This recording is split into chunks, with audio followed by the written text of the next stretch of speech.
Hey everyone, welcome back to my channel. This is a new installment of Revolutions, the ongoing diary of my spins. I hope you're well. There's a mixture of classical, jazz, and ambient here that I've got to show you, that I've listened to in the past few days.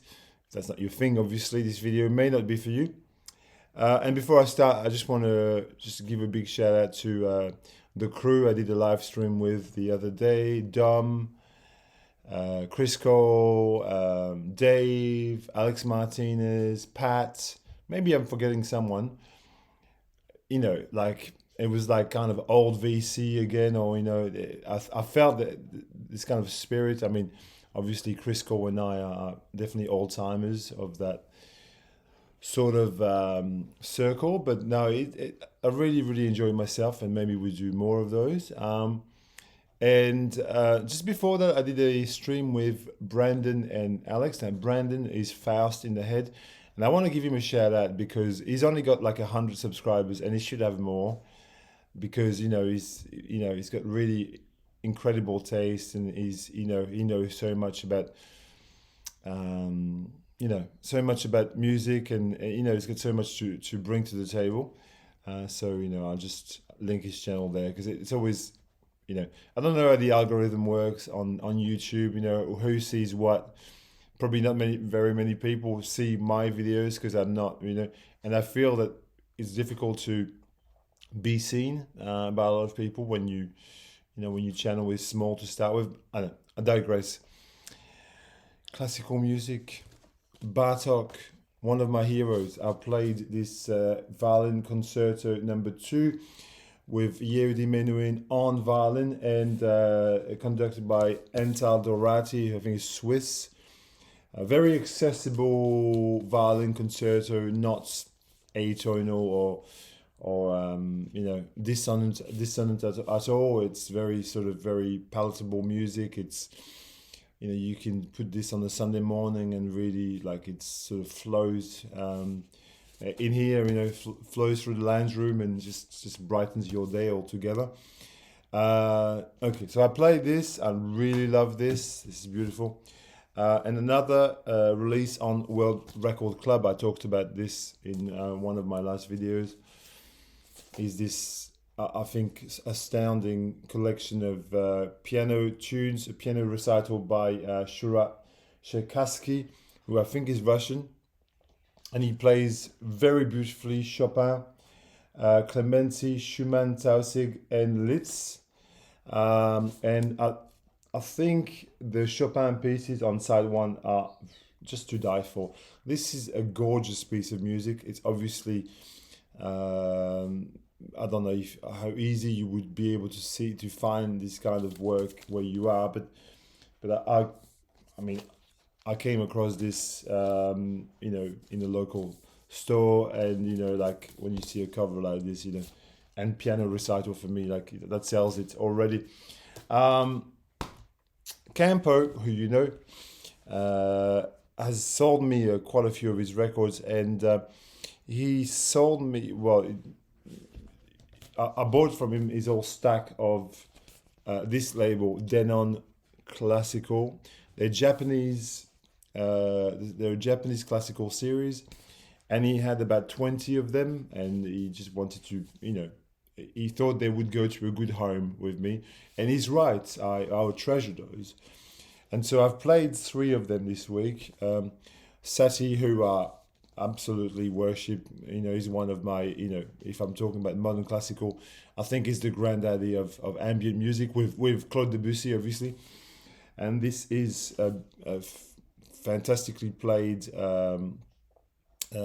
set of his probably most famous pieces, like Gymnopédie number 1 and 2, Gnossienne, Pièce Froide, a very, very well-known piece of the Satie catalogue.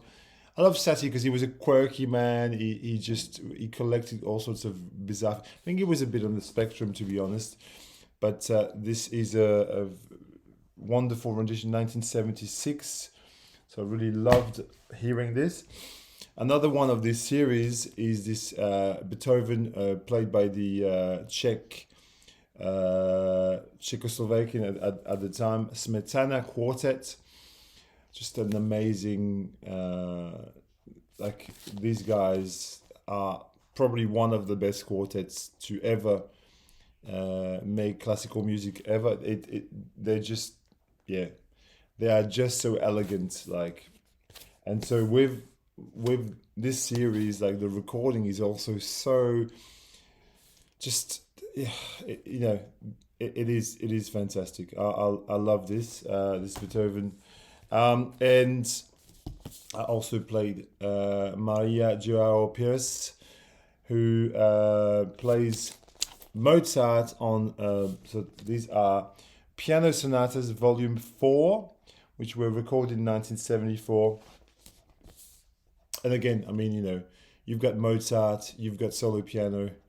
I mean, I'm gonna love this any day of the week, and so should you.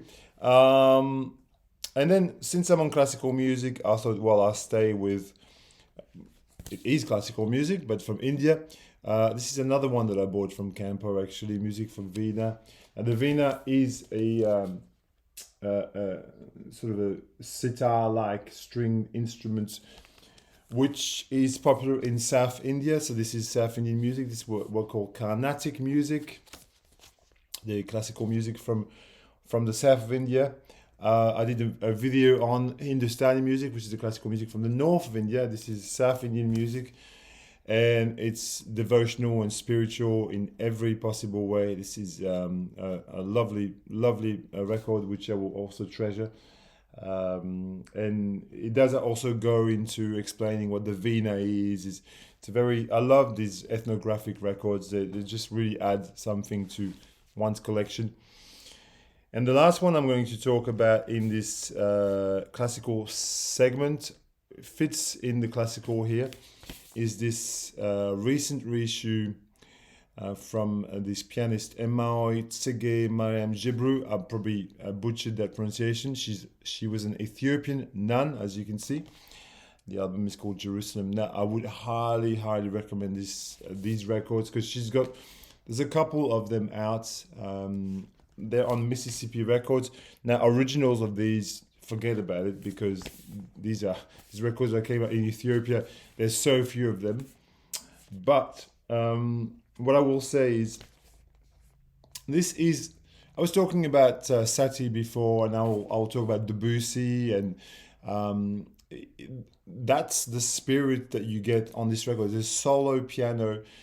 It's not Ethio jazz by any stretch of the imagination. I mean, it would fit in the box Ethio jazz by the way of geography, I would think. But in spirit, these are lovely, either self-composed or Ethiopian folk tunes or classical pieces that she plays she's very deft. She was a prodigy on the piano, and she, I think very modestly recorded these. And I don't know, it's somewhere between, Keith Jarrett and Claude Debussy, but with a very distinct Ethiopian flavor. I think a lot of people would enjoy these recordings very much, and you can get this, I think, fairly easily these days.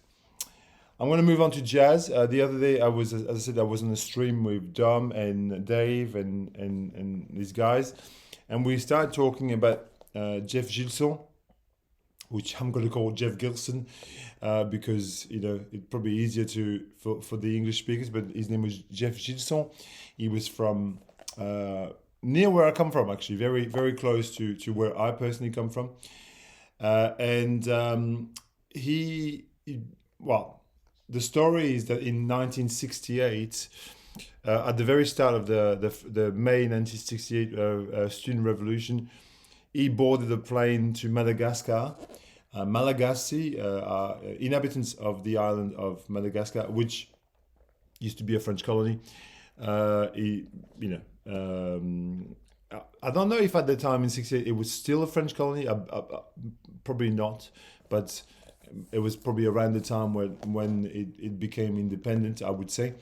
And he went there with with two other musicians, French musicians, and they just started jamming with the local scene, and they found guys who could play really, who could hold their own. So he said you can read this in the liner notes that he met guys who were world class, like they could play jazz like they were incredible. So then he went back many times and he recorded lots of albums with these guys. And the thing is, this box set was released 10 years ago nearly. This is what I got this by Jazzman Records, and as I said in the stream, it's a bit of a shame because they didn't reproduce any of the sleeves in it. It's just plain black sleeves. The booklet is about this big. Like, it's a shame. They could have done so much better. But music wise, I played 3 of these records this week. Actually 1, 2, and 3. This is spiritual jazz, modal jazz of the highest order. I mean, in the end, the music should count. And in this case, gosh, if you like Pharoah Sanders, if you like Don Cherry, if you like Alice Coltrane, if you like John Coltrane, all of this is contained in there. It's a very they do very beautiful versions of The Creator as a Master Plan, for example. So you can get these as reissued by Souffle Continu now in the individual sleeves, obviously, and since we're on European jazz, because Jeff Gilson is French, as I said, I took out my copy of Raphael, Stop, Look, Listen. Now, Raphael was an American pianist established in Brussels. His name was Phil Raphael. And there he recorded this, again, that spiritual jazz, absolutely through and through, modal jazz, spiritual jazz, with a bunch of local musicians. So you've got Phil Raphael plays piano, cowbell, nai, which is an Arabian flute. There's Rose Thompson on voice, and then you've got the band is made of vibes, bells, bongos, bass, and drums. So it's it's a piano-led kind of spiritual jazz record, but I think in the sort of Ahmad Jamal kind of like very, very I don't know how many people would know of Phil Raphael, but this was reissued by Heavenly Sweetness years and years ago, 2011. Our time passes, my God. Because I remember buying it when this came. Like I remember actually buying it at the time it was released. So, which is, when you think about this, you think, wow, I've got old. Okay, I pulled out this record, which I think is massively underrated. It's one of the gems of the ECM catalog that probably not many people know. This is Gallery. This is, I would call this jazz fusion, but it's very, I would say it's very light fusion. It's more jazzy than fusiony. And the band features Paul McCandless from Oregon, as you know, and David Darling on cello, who for me is one of the hidden treasures of the ECM catalog. If you've ever heard his solo cello record, it's a blue record. The name, maybe it's just called Cello. You would know. I mean, this is just so classy. It's so elegant. If you ever see this record, do not hesitate, because you will be very, very surprised by what the things you can still discover on ECM. This was released in 1982. There we go. Who is there? These are the names that I know. Paul McCandless on soprano sax, oboe, and English horn, and David Darling on cello. And a band with like a jazz band with a cello, it's going to be interesting. This one is a current release, which I really love. I love this record. This is Joshua Moshe. This guy is a trumpet. Yeah, he plays the trumpet, I believe. And he, so in Melbourne, there's a really great new jazz band called the JK Group.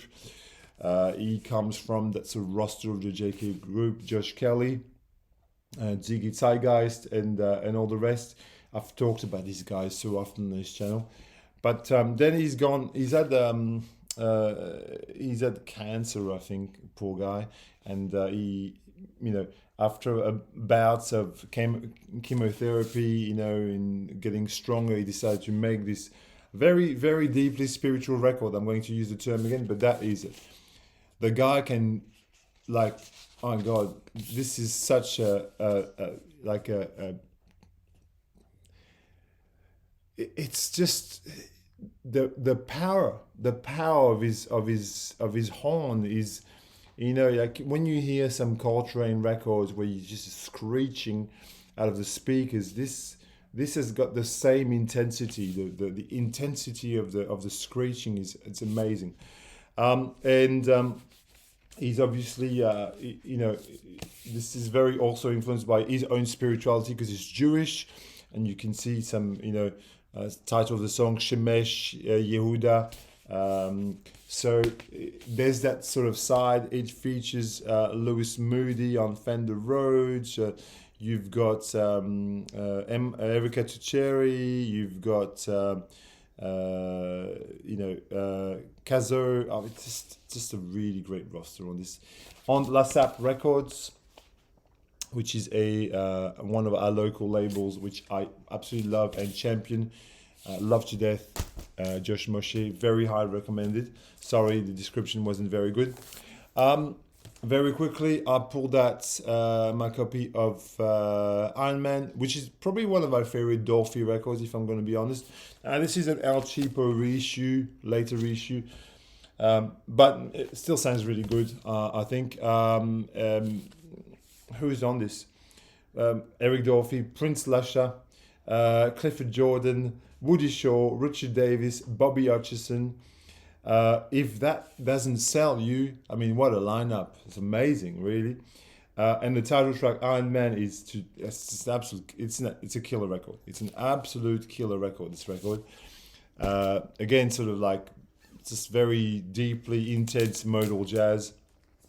I want to give a shout out to my friend Sean, the Vinyl Dreamscape, who prompted me to pull out my Norman Connors album. Sean makes videos fairly regularly, and they're really all interesting. Some on electronic music, some on jazz, and he was talking about an album by Norman Connors, which I can't remember which one was. Was it Dance of Magic, or I can't remember which one it was, but. Then I thought, well, I've got a couple of Norman Connors records on Buddha, very interesting kind of funky. It's in the realm of electric jazz, but with a funky tinge. It's got Herbie Hancock, Hubert Laws, Eddie Anderson, Gary Bartz, Buster Williams, Carlos Garnett, and Dee Dee Bridgewater. I mean, look at this lineup. My God, this is.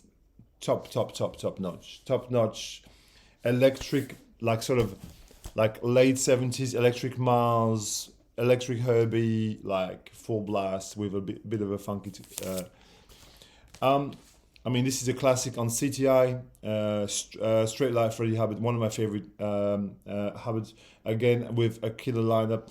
But I think this one is probably underrated because people talk about Red Clay all the time.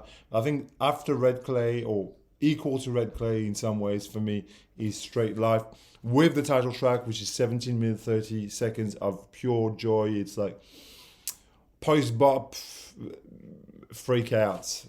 Very, very, very good. From 1970, peak period. I pulled that. This is a wonderful reissue that I bought during lockdown, and one of these things that I bought during lockdown that I just forgot about.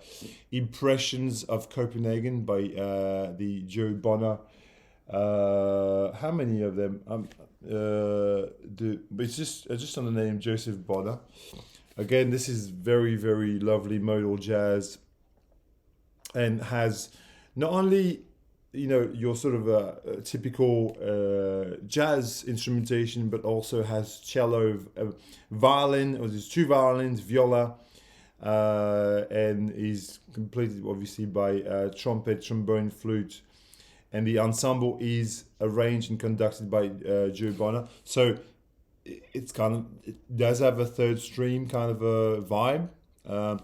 Originally on Teresa Records, which is one of these kind of cult sort of jazz label, and reissued beautifully by Speakers Corner. I think this is a sounding really amazing from 19 I can't remember, doesn't matter. This was a blind buy, and I thought it was just really cheap.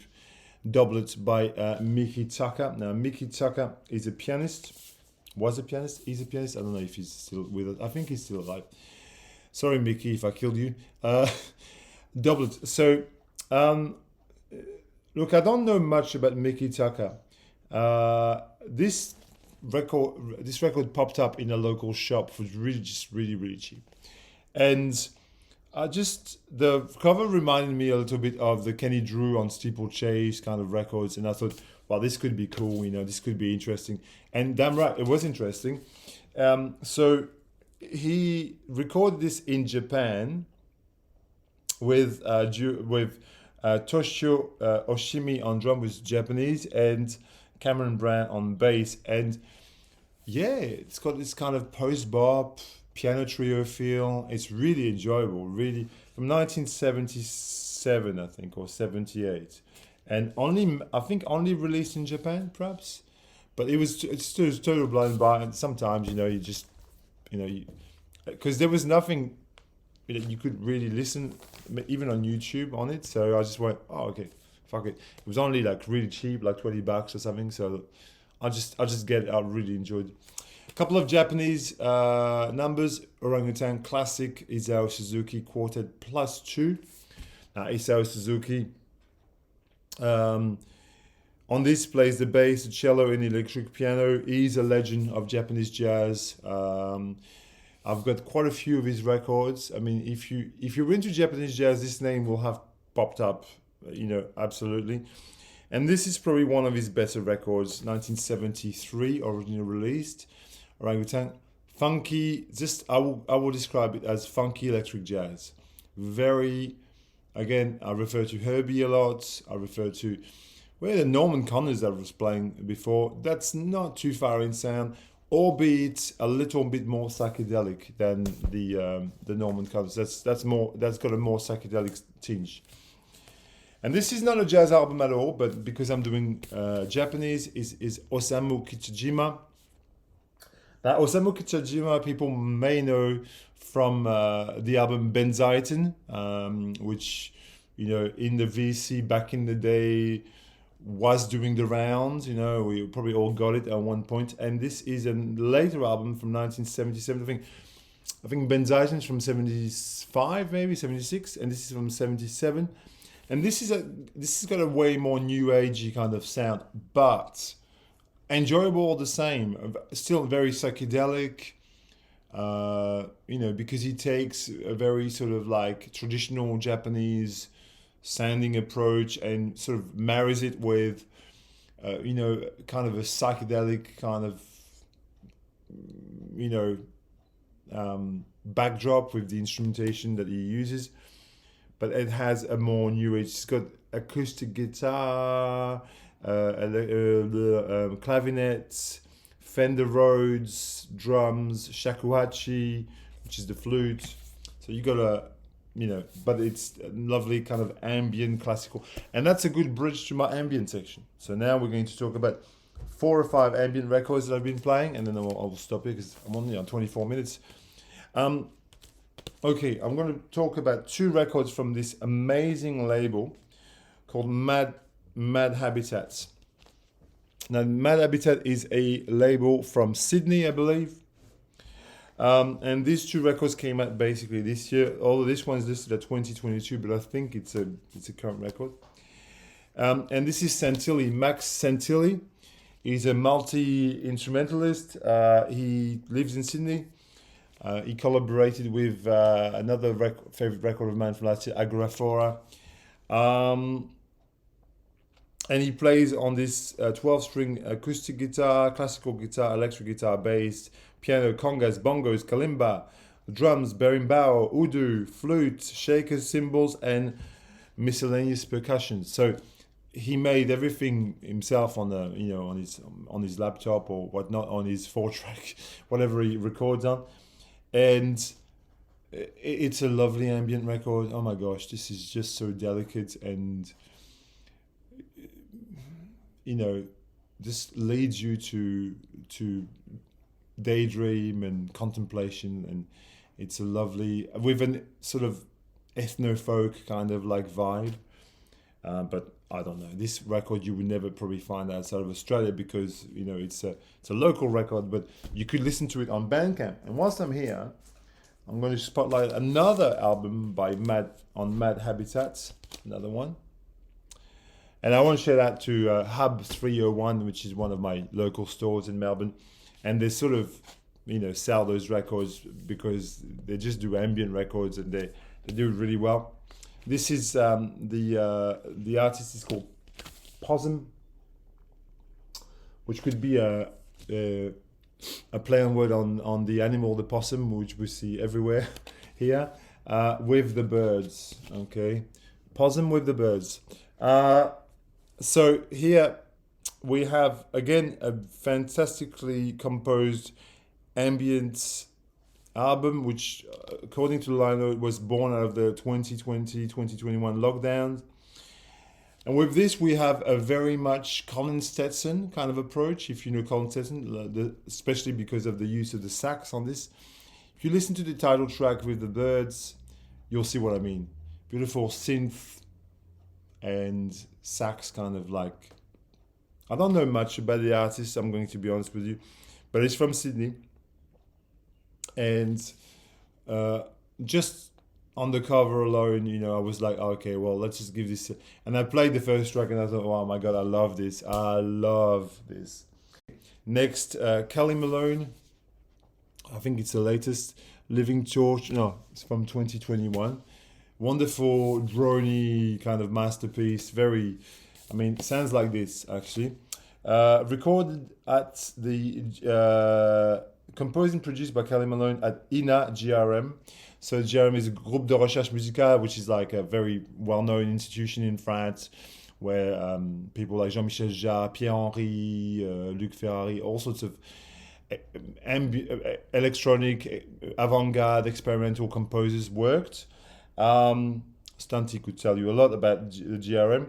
And l'INA is the Institut National des Archives, the National Institute of Archives in France. And they sort of also have I think Stanty worked there from memory. So it's very well backed up, I'm going to say. If you like, ambient experimental music, it will be your thing. Couple more. This is a brand new reissue of record I knew nothing about. Dance of the Spheres. Now, what have we got there? This is a record that came out in Australia. 300 copies only at the time, 1978, in Sydney. And it was sort of forgotten entirely until the guy from Left Ear Record, one of the local reissue labels, like they're just so good. They find things that nobody knows about and they just put them out. So they've put this out again. And so Dance of the Spheres is essentially, look at the self-designed artwork. This is a reproduction of what was in the insert at the time. It's very, very much DIY. So what have we got there? It's kind of a mix between, it's sort of an ambient record with a very sort of distinct psychedelic vibe. And so you've got a sort of Gong meets John Hassel meets, what can you hear in this? It's got a sort of ethnographic vibe too. Like you feel like, I don't know, it's difficult to define. But I think Gong comes to mind because of the psychedelic kind of quality to it. There's a little bit of chanting on one of the songs, but most of it is instrumental and has, tribal ambient kind of vibe. Totally. I think a lot of people would enjoy this. On the same plane of existence, I think I should have named Popol Vuh in there. Popol Vuh, Gong, John Hassel. That's Dance of the Spheres.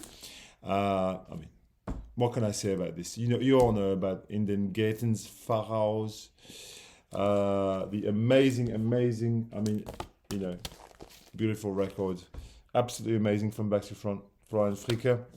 I played this, and a couple of Psych, Neo-Psych records. One from this year, one of my favorites, Brand Spirits from Melbourne. Trio from Melbourne, amazing. Just released on Soul Jazz Records. The hype sticker says everything. Can meet Hawkwind. In that sort of vein, sort of heavy British space rock and krautrock rock sort of mixed together, but done by young people in 2023. They're local guys, actually, and they've been picked up by, highly recommend, one of my favorite records this year, especially for the drumming. And lastly, Sagittarius Domain by Oren Mbachi, the Australian ambient legend. And so this is just 2 tracks of sheer repetition. Like, this was released in 2012, and so he conducts a sort of ensemble, and it's just like, it's a loop of kind of, it sounds like a noise in parts. Okay, so I'll stop here because I've talked too much. I hope you enjoyed this installment. Leave me some comments as usual. Talk to me. Don't be strangers. Be nice. Okay, see ya.